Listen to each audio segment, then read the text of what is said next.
Hello student, today we are going to start our new topic that is the regulation of respiration. अब respiration को हमें पता है it is divided into two, सांस लेना and सांस छोड़ना, that is inspiration and expiration. अब जब हम normally सांस ले रहे हैं और छोड़ रहे हैं it is under the control of two system, that is the nervous system and that is chemical system. Yes, so respiration को अगर हम divide करते हैं तो इसको हमारा nervous system भी control करता है एंड अवर केमिकल सिस्टम भी रेगुलेट करता है. अब नर्वस सिस्टम में it is the brain part, but chemical system it is the partial pressure of carbon dioxide and partial pressure of oxygen. it is maintaining the उसके concentration के ऊपर हमारा क्या है, ये chemical control जो है वो depend होता है. Okay, let's see how it is been happening. So in humans we are taking 12 times a minute. हम सांस लेने की जो प्रोसेस है it we are taking at 12 times हम उसको ले रहे हैं. We are taking 2 second for inspiration and 3 second for the expiration. मतलब हम सांस ले रहे हैं, हमें 2 सेकेंड्स लगते हैं और सांस छोड़ने की प्रोसेस को we are taking 3 seconds. In infant and new born baby it is 44 times per minute. it is in the 44 times per minute means आप देखेंगे कि it is 2 to 3 टाइम्स ज़्यादा अमाउंट में जो है इन्फेंट में और न्यूबॉर्न बेबी में ये रहता है. यस, सांस लेने की जो प्रोसेस है it is a involuntary process. We are not, हमारा ध्यान नहीं रहेगा तो भी हम क्या करते हैं, सांस लेते रहते हैं. We are not controlling.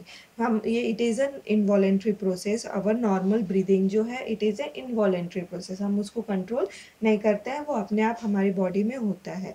अब जब ये हमारी बॉडी में हो रहा है तो उसकी भी कुछ एक लिमिटेशन होनी चाहिए कि हम जब सांस ले रहे हैं तो सांस ले रहे हैं ये जो प्रोसेस है उसमें भी कुछ कहीं ना कहीं क्या होना चाहिए, एक बैरियर होना चाहिए. नहीं तो क्या होगा, हमारे लंग्स भी फूल फूल के बस्ट हो सकते हैं. यस, सो इसीलिए it has an some barrier. तो वो बैरियर जो है it is the regulated by the chemical system and the nervous system. Okay, so here the nervous system in the brain we have prawn and medulla. These are the two regions in the brain which regulates the, which are also called as the respiratory centers. These are the respiratory centers which help for the steady rate of respiration and it regulates the rate and depth of the breathing. ये हमारे हम कितना breathe करना चाहिए और कितनी लंबी सांस कितनी छोटी सांस है वो सब कुछ मेंटेन करना it is controlled by these respiratory centers. These respiratory centers are the pons and the medulla part of the brain.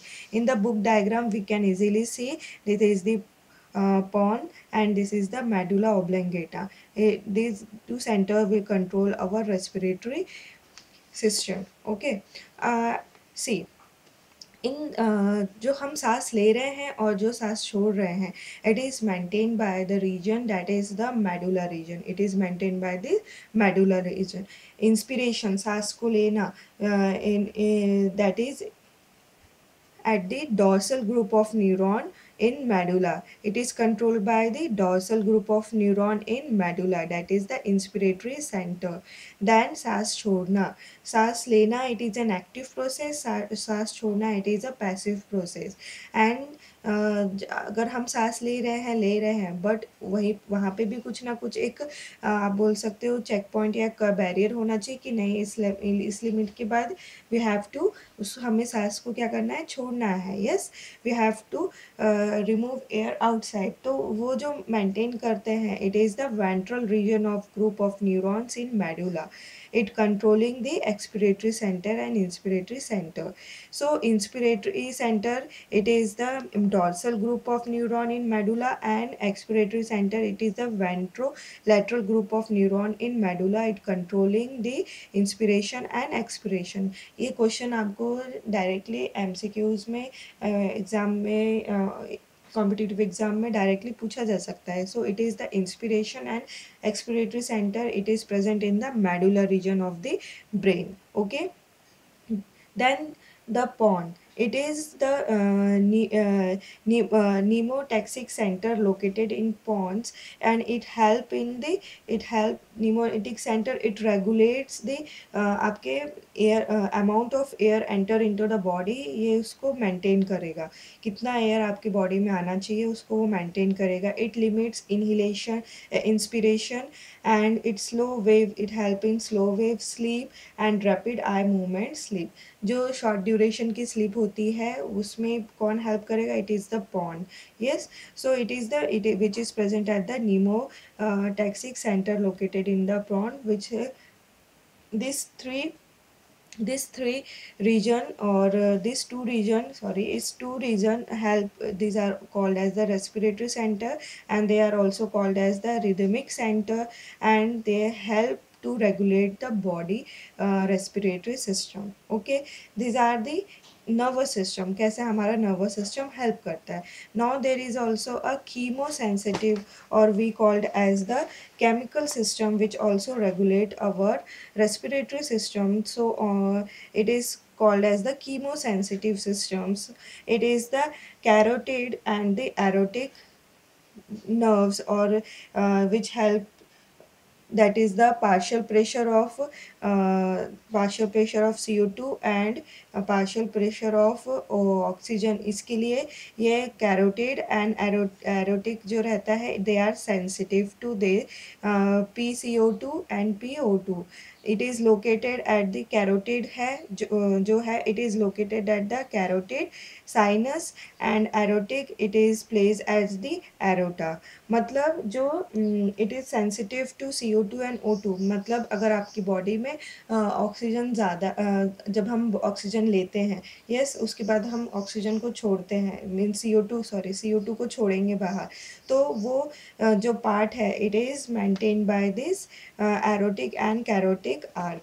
Like in your book it is oxygen sensors in artery, that is the aortic arc. Yes. And it is CO2 increase in blood acts directly, then nerve impulse from oxygen sensor indicating oxygen decrease. अब यहाँ पे क्या हो रहा है, जो CO2 है हमारी बॉडी में, अगर वो ज़्यादा अमाउंट में है तो दे बिकम एक्टिव. उससे क्या होगा, वी आर टेकिंग ऑक्सीजन, मतलब हम सांस लेने की जो प्रोसेस है उसको कैरी आउट करेंगे, ताकि हमारे बॉडी का जो CO2 लेवल है वो क्या हो, कम हो. हमारी बॉडी में CO2 बढ़ जाएगा, तो उसको कम करने के लिए it is the aortic sensors, और we called as aortic system present है, एरोटिक पार्ट प्रेजेंट है, which help in maintaining the oxygen level और CO2 लेवल हमारे बॉडी में मेंटेन करने के लिए we have the chemosensitive centres, and this chemosensitive centres they are sensitive to CO2 and O2. So जब भी हमारी बॉडी में ऑक्सीजन कम हो रहा है, CO2 की मात्रा ज़्यादा हो रही है, then this help to maintain, or this help to regulate the level of this oxygen and CO2 in our body. So see in the book, respiration is under dual control, nervous and chemical. Human adults breathe about 12 times a minute, while a newborn about 44 times a minute. Normal breathing is an involuntary process, and study rate of respiration is controlled by neurons located in pons and medulla, and is also known as respiratory center. Yes. So the study rate of respiration, normal हमारी respiration को जो maintain कर रहा है, it controlled by the neurons. They are control, all the processes controlled by the neurons which are present in the respiratory centers, which are also known as respiratory center, and they are located in pons and medulla. It regulate the rate and depth of breathing. Yes, these centers will regulate the depth and rate of breathing. It is divided into three groups, that is the dorsal group जो हमने अभी देखा, कि 3 part में हमने divide किया था, that is the dorsal group of neuron in medulla, then ventrolateral group of neuron in medulla, then nemotoxic center located in pons. These are the three groups. So neuron in medulla, that is the inspiratory center, then ventrolateral group of neuron in medulla, that is inspiratory and expiratory center, and pneumotoxic center located in pons, that is primarily limit inspiration, slow wave sleep and rapid eye movement sleep. This is located in the pons. So there are the two respiratory center present in medulla and pons. They are, वो अलग अलग चीज़ों को हमारी maintain कर रहे हैं. Yes. Then Neostic center is the in the medulla is antagonistic to the pneumotaxic center. ये जो दोनों सेंटर है they are antagonistic to each other. Antagonistic मतलब एक जो अगर एक एक्टिव रहेगा तो दूसरा इनएक्टिव रहेगा, या दूसरा उसकी प्रोसेस को, ये दोनों एक दूसरे से उल्टे रहेंगे. अब नीमोटॉक्सिक सेंटर जो रहता है, it regulate the decrease depth and duration. मतलब ये क्या करता है, हमारे जो सांस लेने की जो प्रोसेस है, इट डिक्रीज, उसको डिक्रीज करता है, और उसकी डेप्थ को भी क्या कर सकता है, या आप बोल सकते हो डेप्थ मतलब कितनी गहरी सांस लेनी है, कितनी छोड़नी है, तो उसको जो मेंटेन कर रहा है, it is the pneumotaxic centre. And this neostic center is the in the pond is increase the depth and duration of inspiration. ये increase करता है हमारी कितनी गहरी हम सांस ले रहे हैं और कितना ड्यूरेशन के लिए हम वो ले रहे हैं. सो यहाँ पे न्यूस्टिक ये जो है आपकी ड्यूरेशन को क्या बढ़ा रहा है, और डेप्थ को क्या कर रहा है, इंक्रीज कर रहा है. वहीं पे जो नीमोटॉक्सिक सेंटर है, this will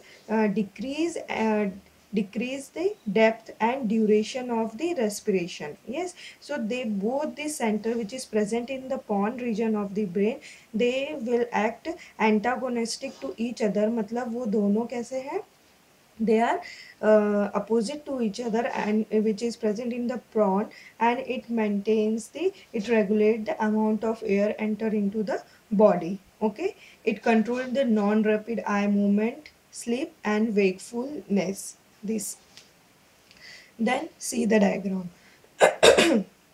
Sorry, this is prawn medulla.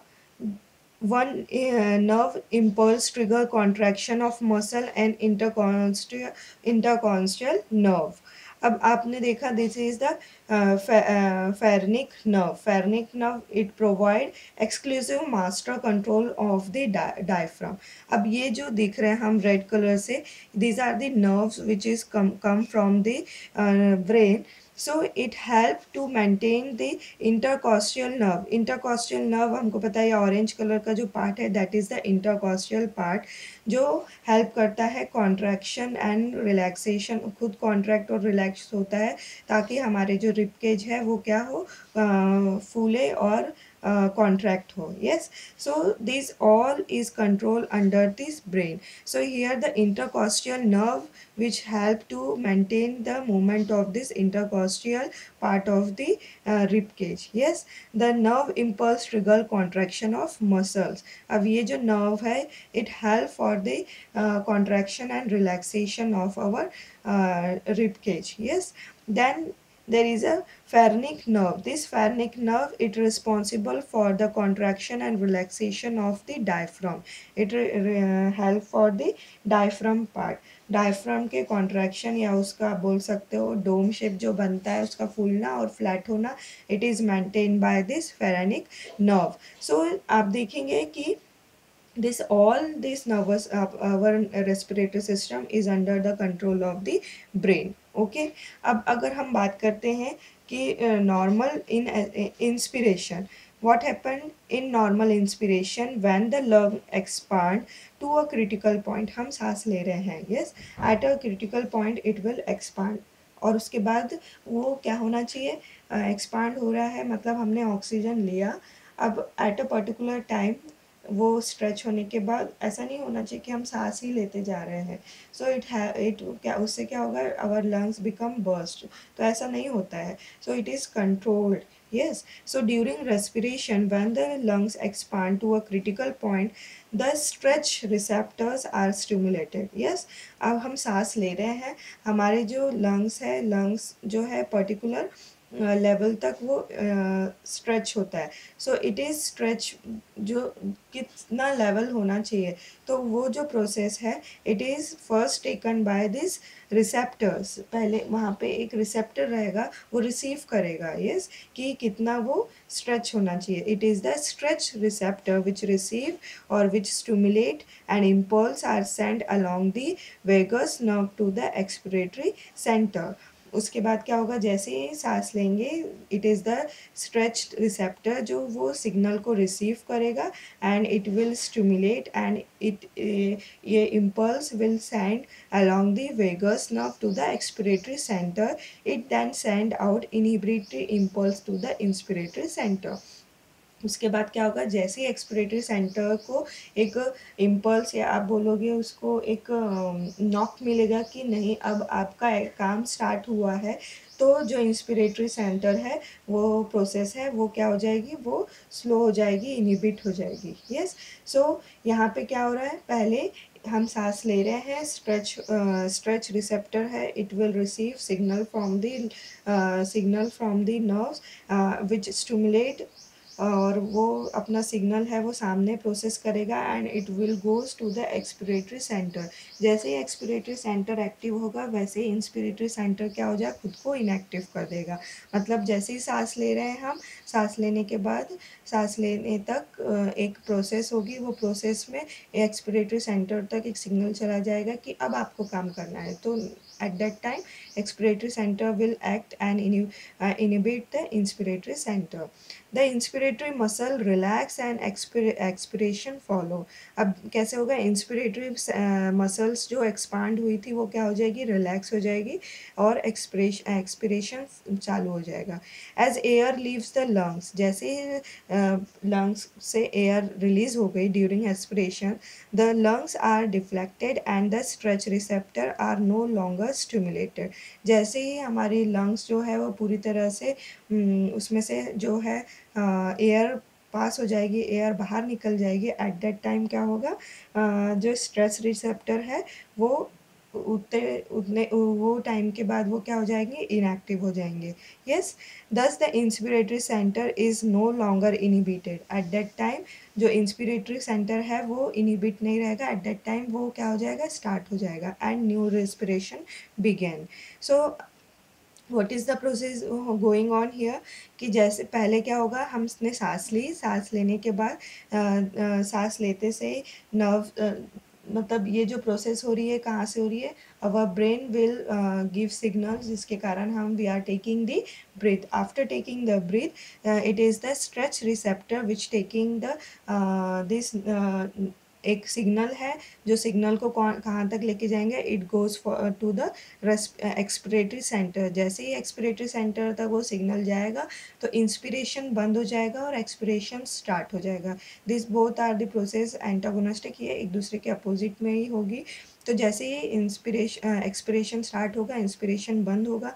जैसे ही फिर एक्सपिरेशन होने के बाद जैसे हमारी लंग से सारी एयर बाहर निकल जाएगी, आफ्टर दैट टाइम इंस्पिरेशन जो है वो स्टार्ट हो जाएगा। यस, सो यहाँ पे क्या हो रहा है, दिस यहाँ पे एक्टिव काम कौन कर रहा है, it is the stretch receptor which help for the inspiration and expiration to signal को पहुँचाने का काम कर रहा है। Yes, so these events are called the hearing and Brewer reflex। This events, यही event को सांस लेना और सांस छोड़ना is control under the control।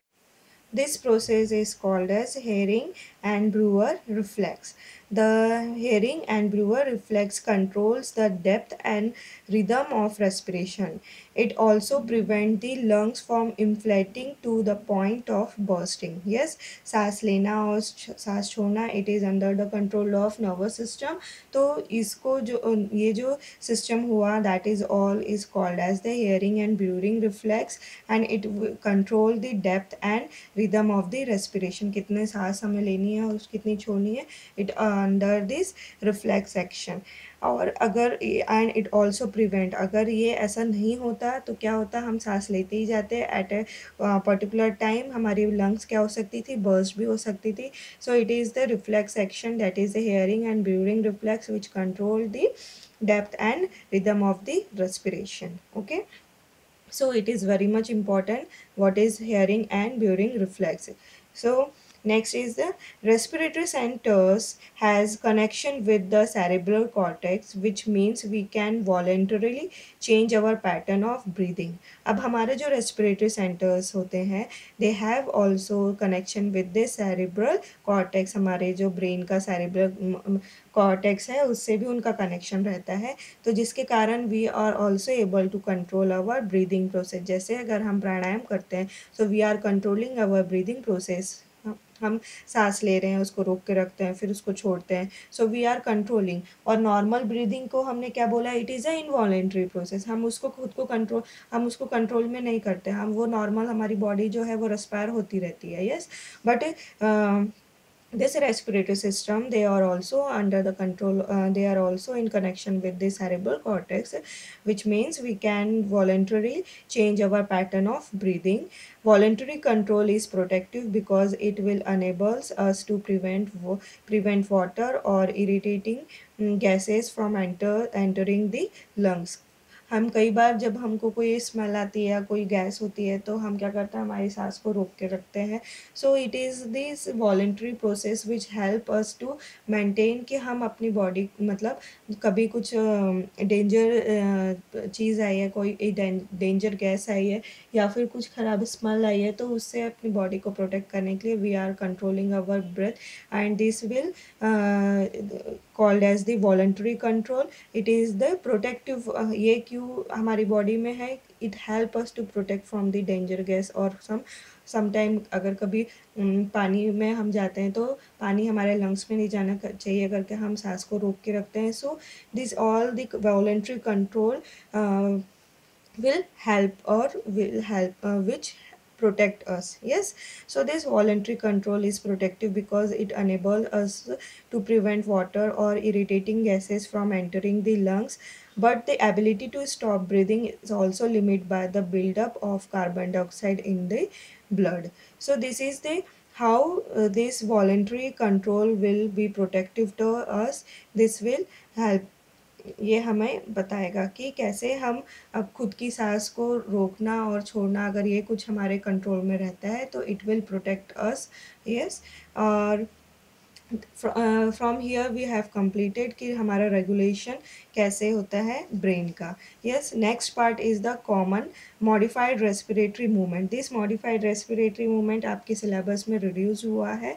So and common disorders of respiratory system, ये जो टेबल था, this table also reduce from the हमारे सिलेबस से रिड्यूस हुआ है.